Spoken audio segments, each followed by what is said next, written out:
you doing? My name's Freddy, but my pals call me Find It Freddy, because if there's a clue, well, I'll find it.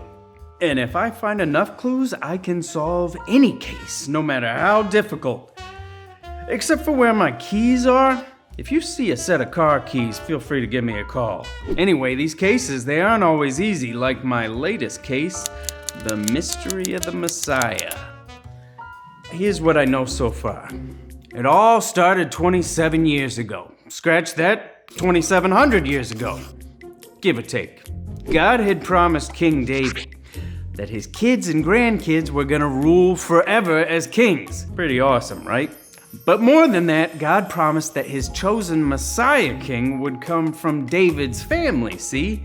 That's why we got this clue of a crown. So a whole lot of years later, the king Ahaz and God's people were getting real scared because their enemies were closing in on them, right? But God didn't want them to be scared. He wanted them to know he was looking out for them.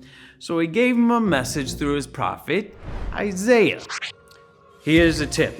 That's what prophets do. See, they speak God's words. Anyway, Isaiah gave the people a sign from God.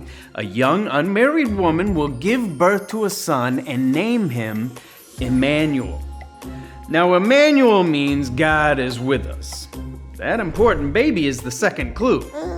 Now, that's when I also knew that this was a very special case, because I have found a lot of clues in my day, and none of them has ever been a baby. If I found a baby every single case I solved, I'd be running a nursery, and I don't have the time. See, it's the same baby that God told King David about. And even though he hadn't been born yet, the promise that this child would be born someday showed the people that God loved them and had a plan for them and was always with them. So now we go forward again, this time about 700 years, see? And God's people are being threatened again. And they're scared again, wondering if God was gonna save them again.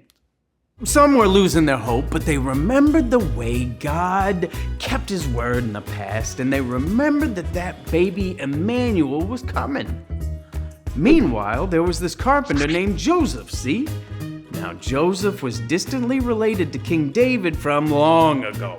He was engaged to be married to a woman named Mary, who was expecting a baby. But see here, this was no ordinary baby. And an angel appeared to Joseph in a dream and explained why. That's for sure a clue. The angel told Joseph to be afraid. Scratch that. He told him to not be afraid to marry Mary because the baby was coming from the Holy Spirit. The angel told him that Mary was going to have a son and that Joseph would name him Jesus because he will save his people from their sins. And Joseph woke up and took Mary home as his wife, but this is where I get stumped, okay?